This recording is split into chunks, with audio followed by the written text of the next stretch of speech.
conference coming to an end.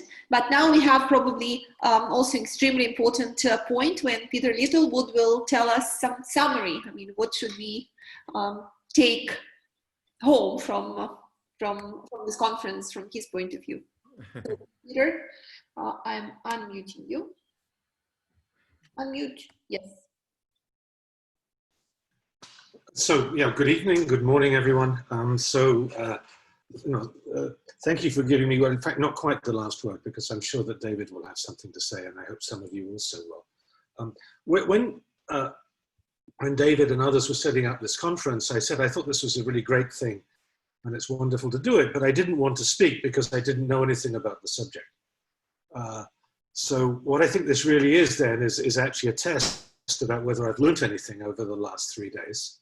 And I like to feel that I have, beginning with a whole set of talks. I'm not going to go through and talk in detail about any of them, and I don't have any slides. I've got a few observations, actually. So one is to begin with just thinking about what one would like to do in computation with analog systems.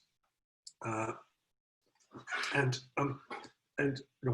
should understand why we're interested in doing this, is that of course we do try and build analog systems already on digital computers, and they don't work very well. There is a whole industry involving various kinds of AI based on neural nets. Of course, it's now showing signs of being very effective in terms of what it does. And there are many different models of these, but a lot of them are based around hot field type networks, various kinds of things. But they rely for their operation on things which are difficult and unphysical and difficult to program, learning by backpropagation, and needing vast amounts of data to get solutions. They're complex to run, and there are actually a lot of opportunities for a simple analog machine to do what they already do much better. Not necessarily to solve very hard problems. Not officially hard, like NP or nearly NP or various versions of that, but just big, difficult problems.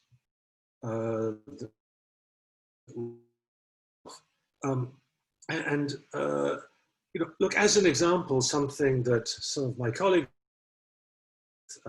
here in Chicago, we're trying to image whole brains.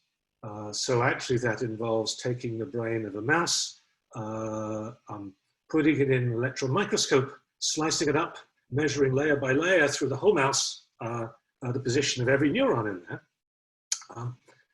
And by doing that, you collect an exabyte of data. So an exabyte of data is really rather a lot. And you'd like to analyze that. You'd actually like to turn it into a graph. The first problem is not to do the graph theory, but actually to take that data and find all of the connections and join them up and turn it into a graph. That's actually a simple problem. It's a problem in image analysis. It requires standard AI. We sort of know how to do it, but we don't know how to do it at a rate of petabytes per day. You're actually going to do it on the fly with image analysis. And you want methods that will be able to do that. And frankly, you want to build something analog on the back of your camera so that you do the data analysis associated with doing the experiment. And we will have many more of these things, and that's just a kind of a course about analog systems, one of which I think Jonathan referred to this morning, is that if you can design something which does steepest descent, that's a very efficient algorithm in high dimensions because you're less likely to get trapped in minima. We always draw landscapes with hills and valleys in 2 dimensions. And in 2 dimensions, there's lots of minima, there's lots of maxima. But if you go to very large numbers of dimensions, almost everything is a saddle point. Right? So there's always a way downhill. So many of these systems possibly have hidden advantages, even if they don't have quantum advantages. So on to quantum a bit, actually. So I think a big, still open question here about whether one can take some of the systems that have been discussed polaritons, certainly optical cavities, quantum optical systems, several we've heard about, which are not deliberately fully quantum, but you can either make them smaller, or you can hope that at early times some magic happens with this, where the quantum fluctuations matter, and that helps you through barriers or minima in some ways. But I think there's a fundamental question here about whether you get speed up. On the one hand, you say it's obvious that I should get speed up because I've got stimulated emission, and that should find my way to the ground state much more rapidly.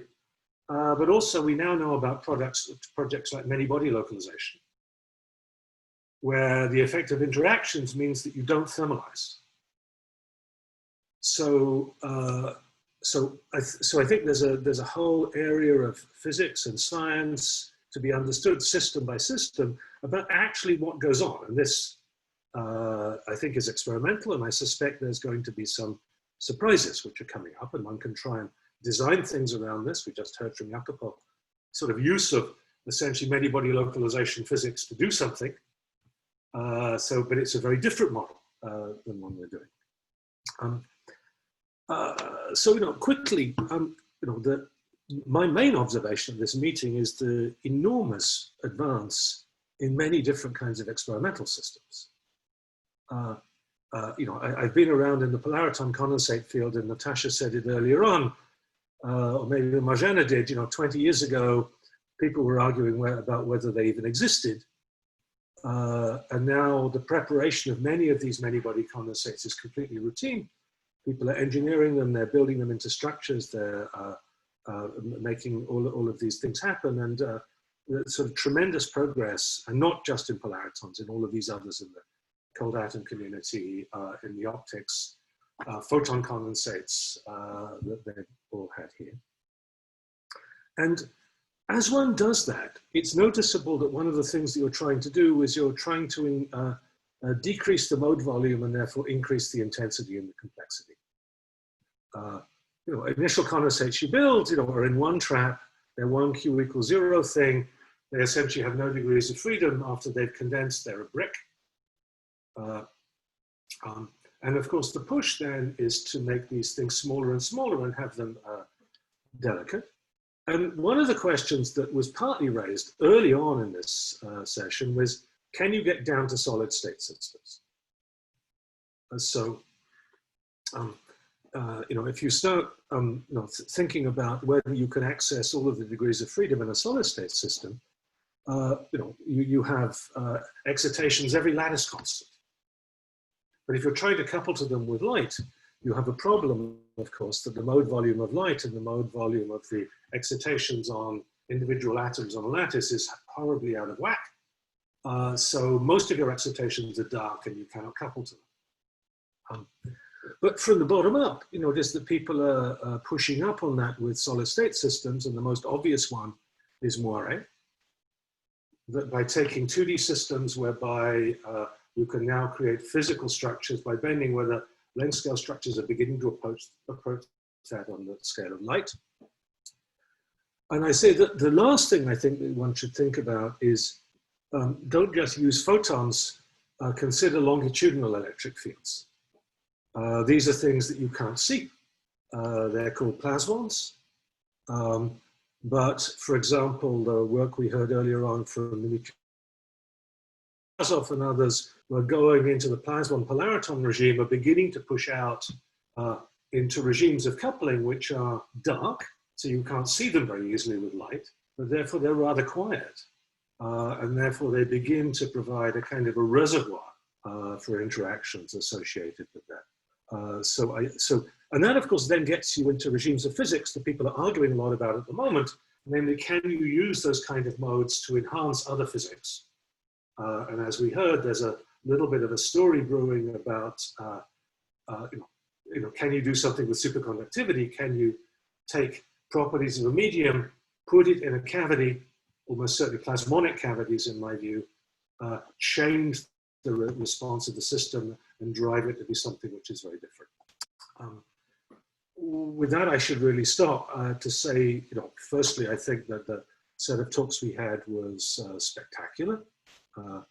Lots of very interesting ideas. There are lots of many things to do. I'm sure I didn't do justice to all of the things that we discussed. But maybe I think it's probably an opportunity to just, for me to stop here and to see actually if there are others who want to make any comments of things that they picked up, things that were really exciting and really interesting. And again, thank you everybody for putting this together. Thank you, David, in particular, for the large amount of work that you did to pull this together, and to many others for stimulating things along. So thank you. Thank you. Thank you. Thank you, Peter. Yeah, thank you, Peter. Yeah, we could take a few comments or questions before I wrap us up here. Is there anybody who would like to jump in there just to make a final comment? I'll just say for myself, the only real final comment I have is that coming into this meeting, it was very unclear to me whether there would be a need or an interest in a second meeting. Maybe, you know, we all say there's really nothing to it and there's nothing really interesting to move forward on here. And I'm pretty much hearing from a lot of people from a lot of different angles that this field does have some legs, at least for the time being. And there's some really interesting open questions that hopefully we can do a face-to-face meeting next year, and we'll all be able to get out of the box. Yeah, I would say that's my main conclusion, is there's certainly some interesting stuff here that's worth at least a second meeting in all of this. And we do have probably a nice venue here in Pittsburgh if we're all allowed to have face-to-face meetings a year from now.